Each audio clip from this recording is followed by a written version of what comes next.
Buongiorno, everybody, and welcome. Thank you for taking the time to come here and spend an inordinate amount of time learning about Microsoft technologies for identity and development.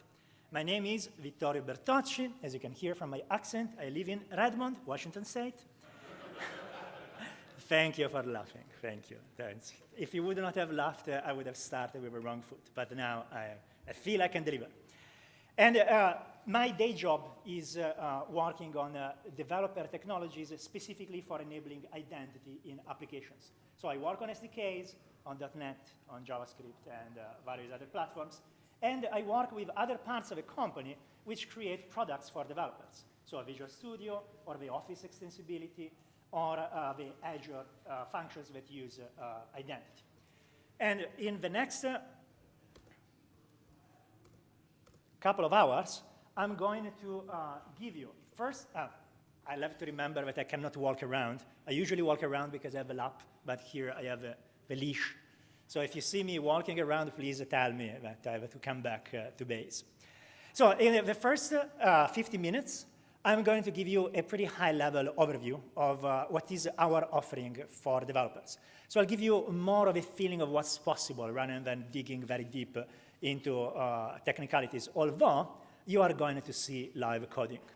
How many of you guys are developers? Very good. How many of you guys are architects?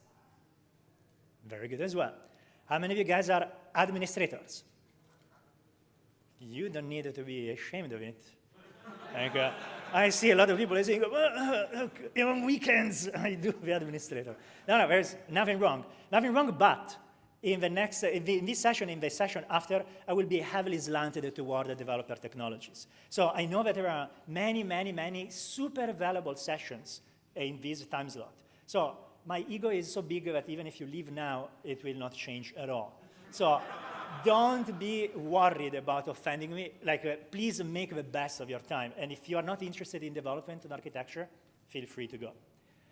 And so I'll spend these 50 minutes in this way. Then we'll have a little break, which we'll need, all of us, both you and me. And then we'll go a bit deeper. A bit deeper means that I will dissect some of the technologies that you'll see in action in the first hour. And we'll go a bit deeper on the things that you can achieve beyond the classic yellow brick path of a default case. This will also be your opportunity for taking advantage of the fact that I'm here and you are between me and the exit. That's to say that if you have a question, even a difficult question to answer, I have no choice but to deal with that. Whereas I'm fairly famous for not answering to emails very fast. So if later on you get something that you are curious about and you try to send me a mail, it might not be as effective. So even if a second one, we end up being very interactive and I end up not covering the entire material, that's fine. We have videos, we have documentation, I can point you there. I would highly encourage you to take advantage of the fact that I'm here and you can ask me questions. And feel free to interrupt me in the second hour. In the first hour, I will be more reluctant to be interrupted. You can try, but I might push back. And then on the third slot, the one from 4:30 on, I will have two colleagues come on stage and give you finally a different accent to deal with. And they will be covering the new thing that we came out with, the integration of the application proxy with ping identity products. And that will definitely be something for administrators. So if there are some administrators among you that are really committed to Microsoft technologies, you can take a walk for a couple of hours, and then you'll come back and there will be content for you. Deal? Anyone who wants me to do something different than this? It wasn't a challenge, it was an offer. Very good. So without further ado, why would I want to save it? Let's go to the next one. All righty, keys to the cloud. Well, here, for the benefit of marketing, I'll show you the title for a few seconds. Thank you. And here is a very high level how I'm going to try to go through this. I'm going to tell you about the high level, what is the approach that we use for development, for what is like the kind of service that we want to give you. And in so doing, I'll try to describe at a high level what we think the ideal identity system should be. I should be careful because I have like a competition sitting on the second row. So now they'll get all of our tips and they'll, but what can we do? I committed to speak about it, so I will. Then after that, I will spend a bit more time talking in details about how you can actually develop applications that integrate with identity in the context of businesses, so organizations and employees or business partners. So situations in which you deal with businesses, which is, in my personal opinion, the great strength of our product. And then, of course, I will also touch about customers and consumers, for which, again, we are a behemoth and we have really interesting features as well. And I'll be touching on that part as well. Great. So let's talk for a moment about how an ideal identity system should look like. Here, like when we thought about this, like our marketing statement is we want to be the best identity system for all developers, which is a great statement of good intentions, but it's not super actionable. So in order to make it actionable, we thought about what are the characteristics that we need to be able to meet. And I think you can use these as a metric for measuring any technology that you want to deal with if you want to outsource authentication from your applications. And in short, we have 3 pillars. You have to have a system which reaches the audience that you want. There is a user population you want to touch. Whatever system you use has to allow you to do that. Then you have to have incredibly solid fundamentals. And we'll see in a moment what that means. And then, as a developer, you need to have a very easy time to integrate with that system, no matter what development stack you choose to develop your application with. So those are the main pillars. So let's look at the first one, the audience, like the users that you want to deal with. How many of you guys authenticate for work with an on-premises directory? Great. I try to count you, but unfortunately, my left brain side isn't as developed. But I'd say like a 40%. Great. That's clearly, in the context of business, a super important audience that you need to be able to cater to. It's super important. Like we can talk about the cloud until we are blue in the face, and the cloud will happen because it just makes sense. But it's true that lots of people are on-prem, and lots of people will remain forever in-prem because it just makes sense. And then, of course, there are cloud-only systems, which are based precisely on this new wave of technologies. How many of you guys use a cloud-only system for authentication?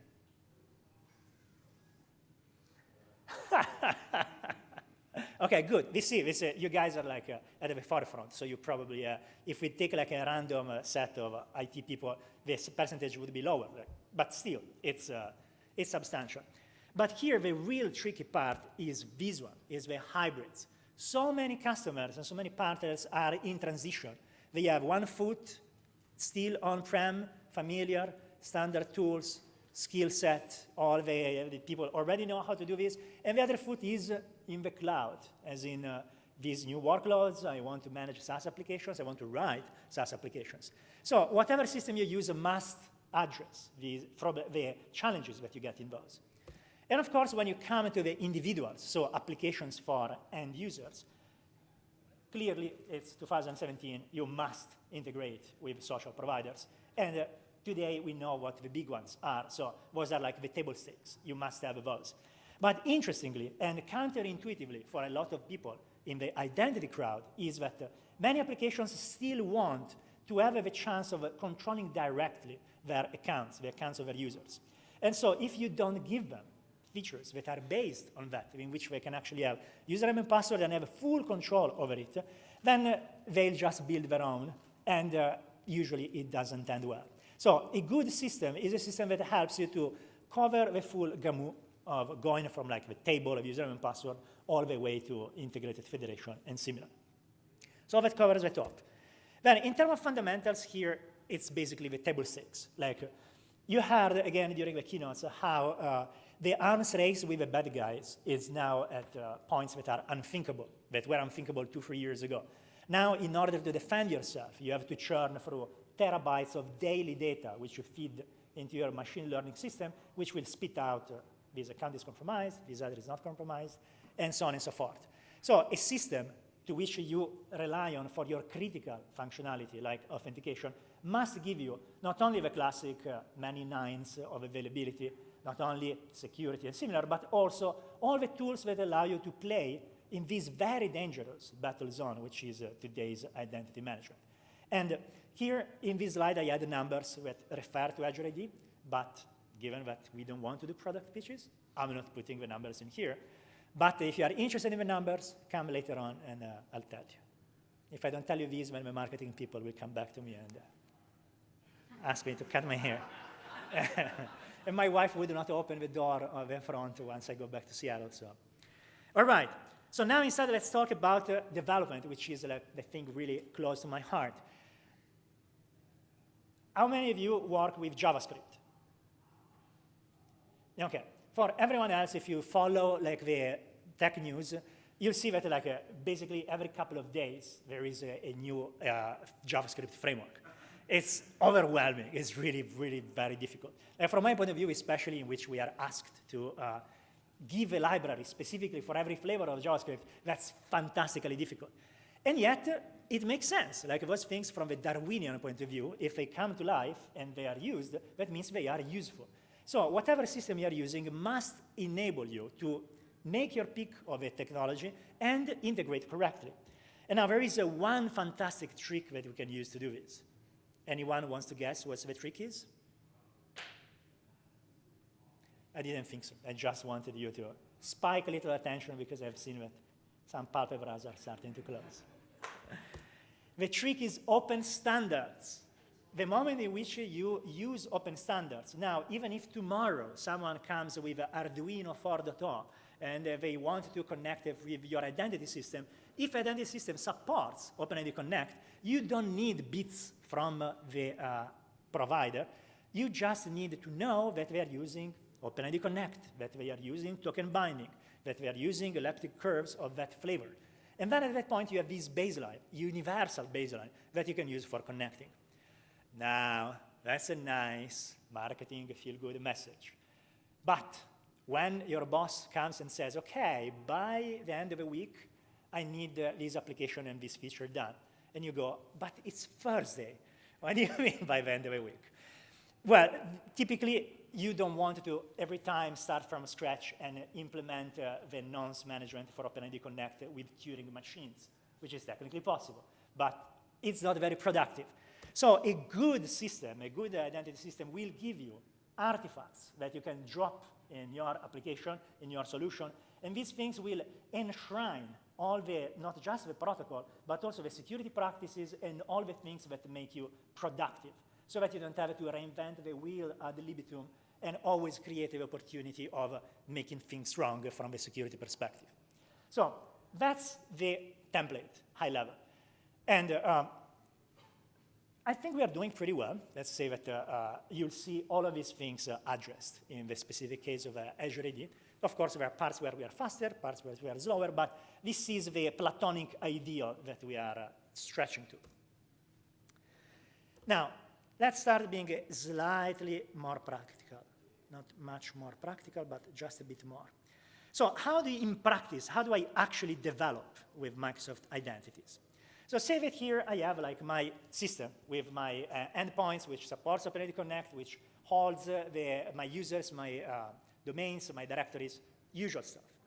And say that I have an application, so maybe a mobile app which can talk to any API, which can be your API, can be a third-party API, or as a shareholder, I cannot avoid saying, maybe you want to talk with a Microsoft API.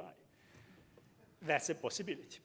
So the way in which you develop for this is basically a two-step process. One step is you go and you tell to the system about your application. So we have different portals, which those are development portals or management portals that you can use for landing in there and describing your application, which substantially means giving to AD coordinates. Like, for example, how many of you guys develop for iOS? I will ask you for an enormous favor. when I ask you a question of this kind, if you feel like it matches you, can you extend your arm to its full length and leave it for like 1 second so I actually have time to see it? So let's try this again. How many of you guys develop with iOS? 1, 2, 3, 4, 5, 6. Fantastic, great, thank you. For everyone else, iOS, when you create an application, assigns you a unique identifier that you can use for knowing the identity of this application in the context of the system. So that's something that you can use for delivering tokens back to this app. So this is one example of the things that you might want to share when you're describing your application to the system.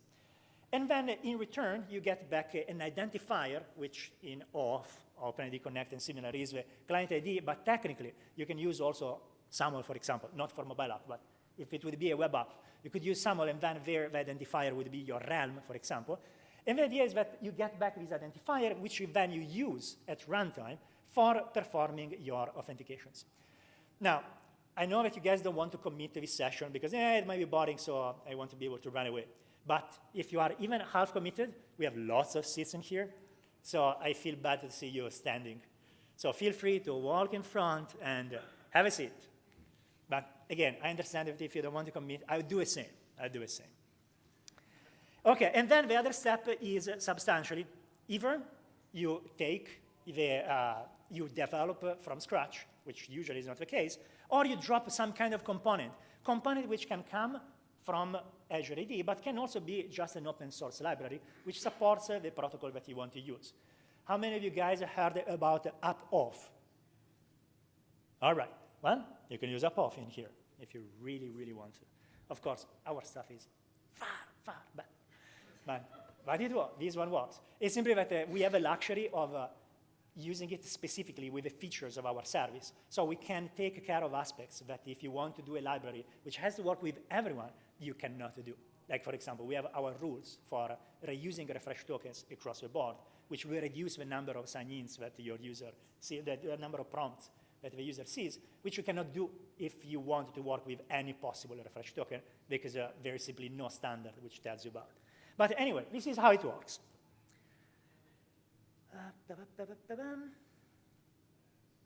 So at what time were we finishing? I already forgot.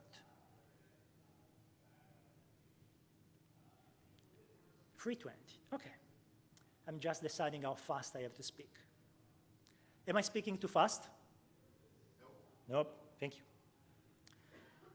Okay, so this one was supposed to be a build. So here there's another unique characteristic of using Azure Active Directory. So Azure Active Directory is structured in the way so that all the companies that use it share the same pipes. Then every administrator, of course, has full control over their directories. Technically, you could still manage your on-prem directory, and whatever management motion you do will be reflected automatically in the cloud, and you will be none the wiser that there are other people sharing the pipes with you. So everything is nicely isolated. But those pipes are indeed shared, and this allows us, from a developer perspective, to create a deployment model which is unprecedented in terms of ease of onboarding. So what happens is that when you are a developer and you create an application, here is an example. There is My Day, which is a nice SaaS app which helps with scheduling for students. Those guys created this application in their own directory tenant. And now say that they wanted to sell this application to any of the organizations that are already onboarded on Azure AD. And those include all the people using Office 365, all the people using Azure, all the people using Power BI. So if you're using anything cloud Microsoft, you get an Azure AD directory. Like Opera, you get a directory, and you get a directory. So and, you don't even know that it's in there, but it's in there. And thanks to this, say that you have one user from that particular org that wants to use this application.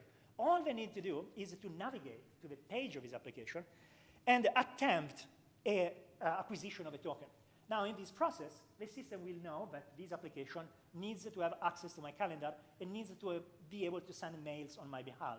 So as that user, I will see a prompt, just like in the annoying Facebook things of like this friend that wants you to give water to its cow in their farm. But here, it has a business function. It's something which says, this application wants to get access to your business resources. Are you OK with this?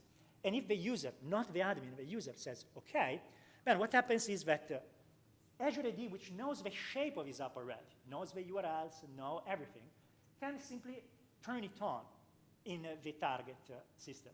And so at that point, with just one click, you deployed this application.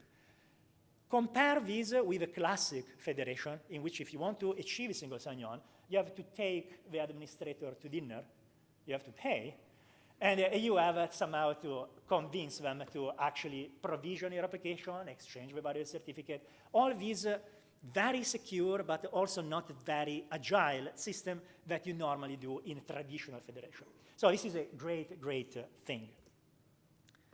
OK, so super quickly, just to give you an idea, how many of you guys know how OpenID Connect works? Good. Large part of the audience, but not all of the audience. So I have to show a bit of it, but very quickly. OK, so let's take a very quick look at how we would actually have the runtime flow for a web application using OpenID Connect, which, strange enough, is super similar to what we would do for SAML, WSFed, and similar, given that in this case, I will not be calling any APIs. So say that I have a browser, I have a user, I have a web application, and I have some component which we like to call middleware, because it's between the various actors, which sits in front of the app. And let's say that I provisioned this application in Azure Active Directory, registered it, and I configured my middleware to actually talk to the correct entry in Azure AD. So at runtime, what happens is that my browser attempts a get. This get gets intercepted. And here, Azure AD has two endpoints, the authorization endpoint and the token endpoint. We will not be using the token endpoint for the time being. And this middleware just translates the 401 or the 403 that I would get back saying you cannot access this thing as anonymous into a 302 with the OpenID Connect message for signing in. And then we get directed in here. And here, the authentication will follow whatever rule the provider wants to apply. And so if I want to do MFA, I will get MFA.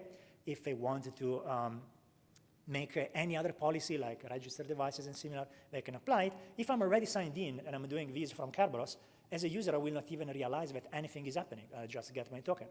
But long story short, I get back a token. Actually, I don't need to draw it because I have it. Voila. A token, which in this case is an ID token. And then this token will be, depending on the response type that you decided, but usually in our case, we use the post because this allows us to have large tokens. In the enterprise, you often do things like adding the groups of a user. So if you use different methods, you just run out of space. And then you post this thing. And then the middleware will look at this token, and depending on its characteristic, it will decide whether it's a valid token or not. And if it is a valid token, it will create a classic cookie, pretzel, depending on your platform. If your vendor is German, you'll get a pretzel. And this thing basically will be now used for the back and forth. Super simple, right? Now, in the past, developing these was pretty complicated. Let's say that you had to deal with a protocol, low level, and similar, or you had to use pretty fancy tools. Now, I'm going to do something really risky, and I'm going to live code this scenario, which, of course, puts me in a position of potentially getting things wrong, so be, how to say, merciful. But I really want to do this thing. So now, let me open a beta version of Visual Studio, of course. Otherwise, it's no fun.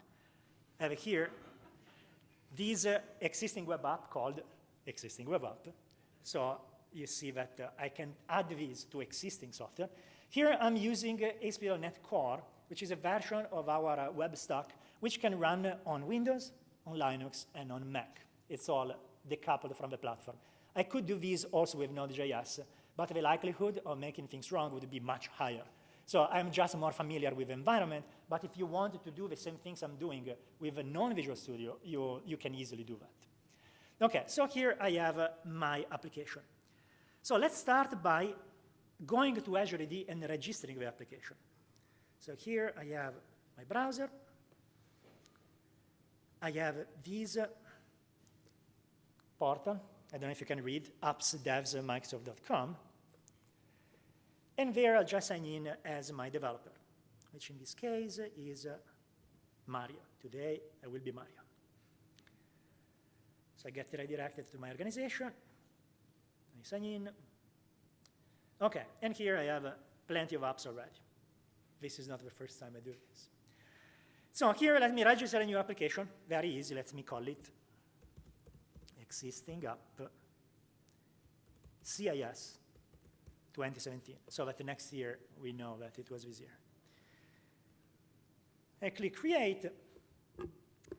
And now what happens is that I now have one entry which describes this application. But I haven't yet defined what this application is going to do. This application could be a website, could be a mobile app, could be an API. So let me add what we call, perhaps a bit confusingly, platform. And let me choose web. Now, in the context of web, all the things I'm asked for are substantially URLs, as in what is the URL to which I need to send my tokens. Now, it's very important that I define it, because the destination of a URL is the place where the token will be sent.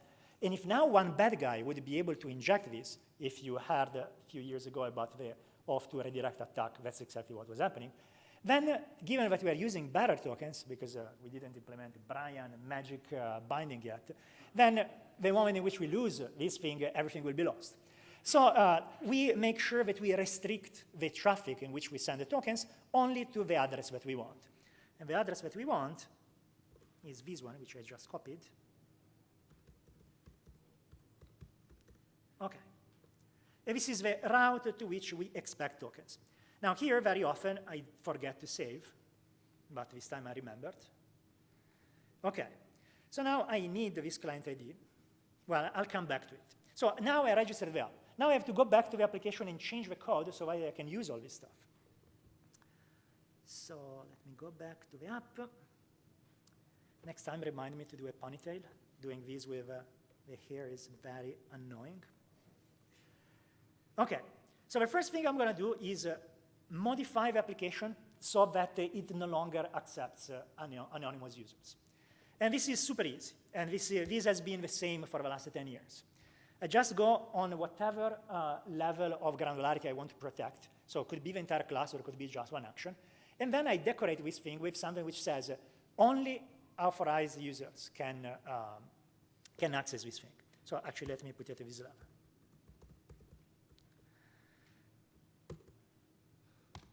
OK. So now, from this moment on, if I try to get in there and I'm not authenticated, I get a 401. Good.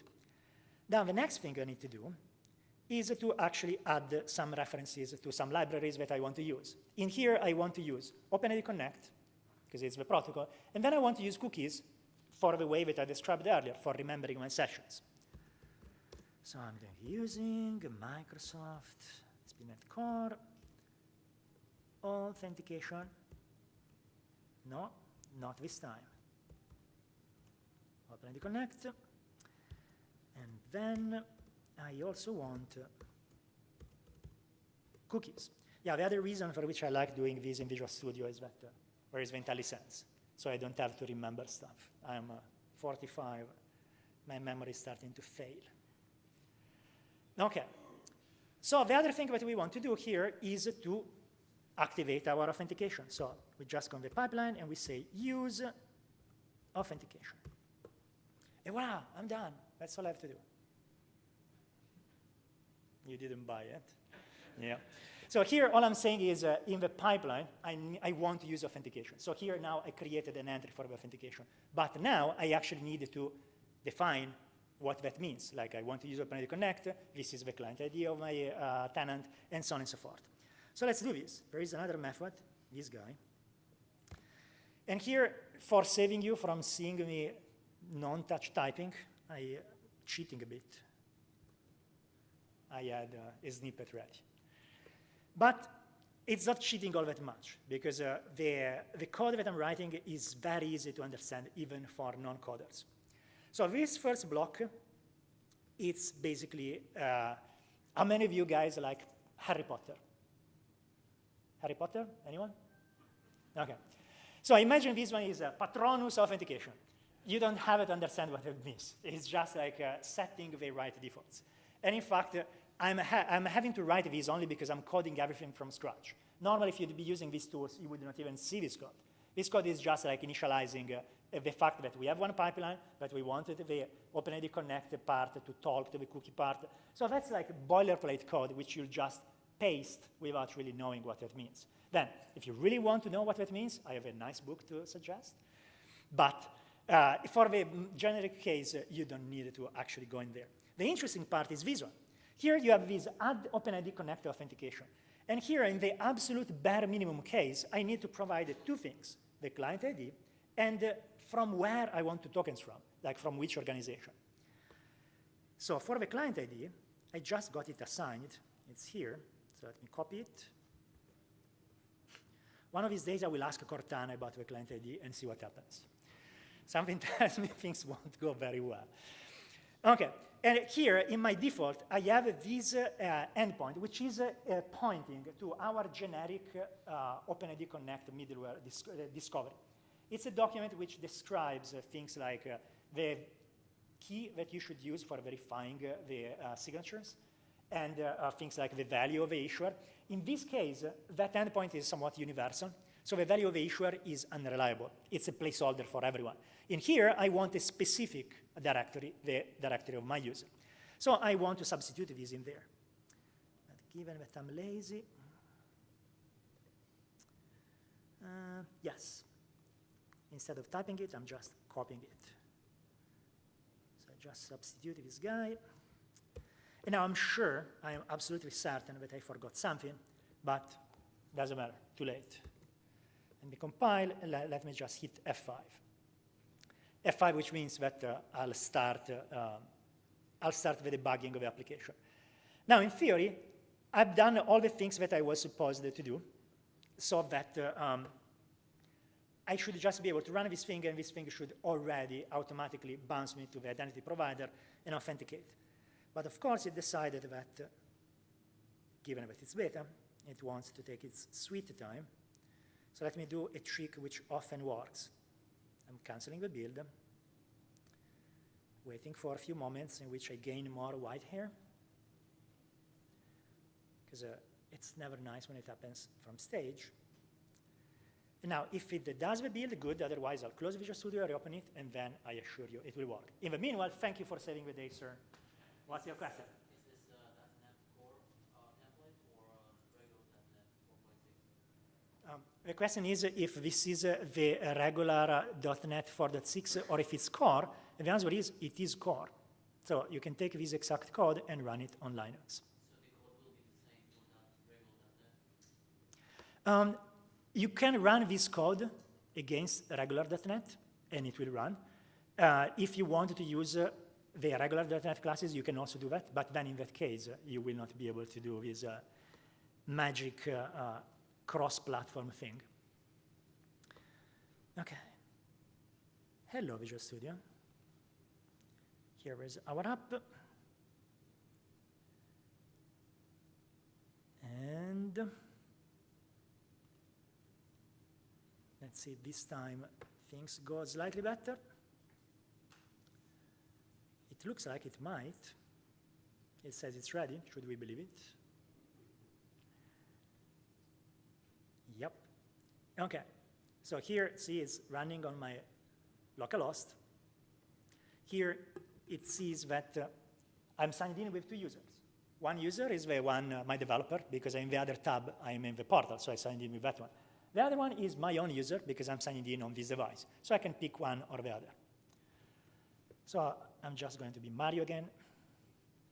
And here is the thing that I mentioned earlier. Here is the very first time that I run this app. So this app does not yet really exist in my directory. So I'm now prompted, and as a user, I can decide whether I like it or not. Now, I'm also a developer, so in this case, it would be schizophrenic not to give, but technically I could. So once I click accept, basically this just bounces back, and then I'm now authenticated to the app. And now technically I could do this again and just place a breakpoint so that we actually see that this happened. So let me come in here, place a breakpoint, go back into my app, hit refresh, and now we are in here, and in the properties of my request, I have one user object, which has properties as a collection of claims. Now I know it's too small. I'll zoom it in a second. So in here, you can see that all the attributes of a user are available for a developer to consume. And this is exactly the same code I would have written that I did write 5 years ago when we were using Windows Identity Foundation and AWS Federation. It is exactly the same code you would write if this would be a web API, you would be receiving an auth-bearer token.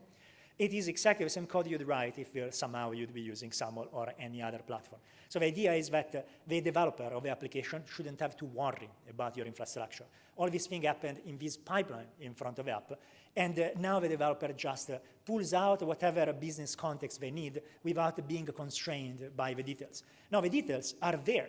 If I would have used multi-factor authentication, there would be a claim saying this token was obtained using multi-factor auth, so that if my authorization rules require me to take that into account, then I would take that into account. It's simply not shoved down my throat, as if it would be the case if I'd be developing directly against the protocol. Okay, so I think that we have a good stopping point here, because we saw how this works with business apps, like we have seen these business user. We have seen the code of how to build a web application, very straightforward. And I would recommend that we take our 10 minutes break now, and then once we come back, we'll do mobile apps. Yes, sir?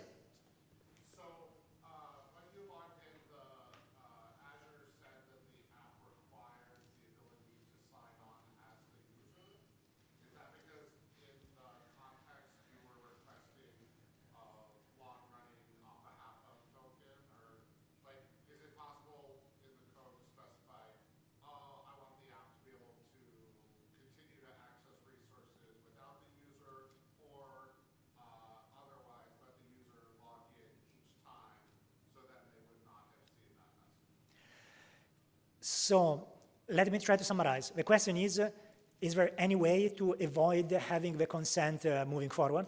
No, avoid the consent sign-on as user. I see. So if you want the user to sign in with their identity, then the user needs to grant that permission, because that substantially means that the application will have access to PII about the user. So even if a user doesn't really call ever any API for extracting this information, the equivalent information is already in the token. So it's like the expressive power that you are granting is the same as if you would be calling the API. Now, there are many flows in which you don't need to have a user. And then at that point, you just keep these all together. You can just say, this application has its own identity, and then the user doesn't sign in. But if a user signs in, you must have that thing. Yes, sir?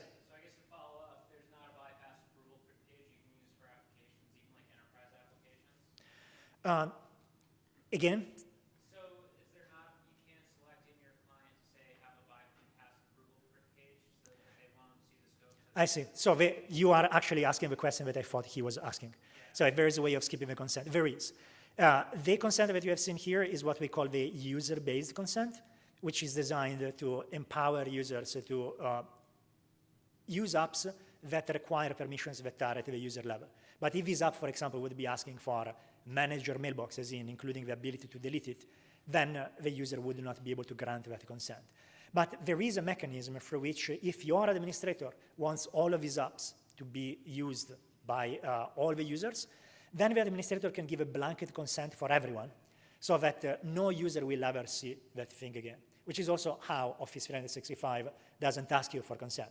Because when your administrator said, yep, I'd like Office 365, that thing gave blanket consent to everyone. Yes, sir. This example showed you as authenticating against AD to log in. Will it also work in the opposite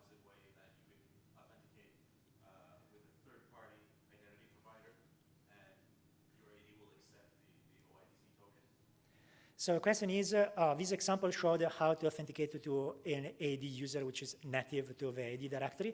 What about the case in which the user comes from a different third-party provider? Can we funnel it through Azure AD? And the answer is, kind of. As in, we have various mechanisms for dealing with that case. There are cases in which we have what we call business guests. So if your user is from a different AAD, so one is Contoso, the other is Fabricam, and you want the Fabricam user to be a guest in Contoso, then you can explicitly invite the user to be in Contoso, level 1. Level 2 is you can actually have what we call direct federation, in which you just set up your own special Azure AD, what we call B2C, I'll get to it in the next hour, tenant. And this will give you the opportunity to connect to any provider that exposes a discovery mechanism. So anyone who has a discovery document for OpenID Connect will be a valid identity provider. The twist for that is that the Azure AD B2C system, as we'll see in the next hour, is really designed to be the authentication system for your application. It's not for your organization. So the users that you acquire that way will not be able to call Exchange and see their calendar because they don't have an Exchange license. So like imagine that you are like a big airline company. And for your own employees, you use Azure AD. For the frequent flyers that come to your website, you use Azure AD B2C. And those are like the two classes of users. Like one case, they are part of an organization, they have roles, they have entitlements, they have a life cycle you control. In the other case, they are all correlated from each other. Like they all come as individual users. They need to be able to do things like self-provisioning and stuff like that. So in those cases, you can do this integration, but in the other, no. Perhaps not yet. Maybe we'll do it. Maybe. All right, last question, and then you guys have to go to have your break, and then I'll take your question afterwards. Yes, sir. Ma'am. I'm so used to guys that I'm just, my command of English is not very good. You have to forgive me. I saw you actually registered the app, the application, via signing a client ID only. Do you actually envision that only implement like the public apps, not private apps, which means it doesn't have a client secret or API keys and so forth? So the question is, you just created a website and you used only the client ID. Where is the secret? How come? Just summarized. So you are absolutely right. A web application is, from the OpenID Connect perspective, a confidential client, and as such, it should be granted its own credentials, so that when it obtains tokens for calling APIs, it can have a strong proof of its own identity. But the thing is, that's not what we did this time. This time, we got a token for ourselves. We got an ID token in which the browser got an ID token whose audience is the application in itself. So here, I didn't need to prove that it's me for getting a token which only describes the identity of the user. There is no delegation at this point. It's just an ID token. Now, if now I would turn around and have this application call an API, then in the flow in which I obtain the token for the API, I will have to use a secret. And then here I'll have to go back to my application and register the secret. So yes, you're absolutely right in that case. The thing here is that we are using OpenID Connect just like WSFed and SAML, which is what an enormous amount of people want to do. Like I cannot give you numbers, but a very large number of apps in our App Store are only for single sign-on. They only care about that. And they use OpenID Connect because frankly, it's fast, tokens are smaller, because that's what our libraries mostly support. But in the end, their specific scenario would be satisfied by SAML or WSFed. The thing is that then it would be a local maxima. Let's say that as soon as they decide that they want to call an API, they are blocked. They have to climb down from their little local maxima, backtrack, start again using OpenID Connect, and then add the APIs. If you start with OpenID Connect, you are already in the right position to just add instead of backtracking. Does that answer the question? Excellent. So I'll see you in 10 minutes for whomever wants to come back.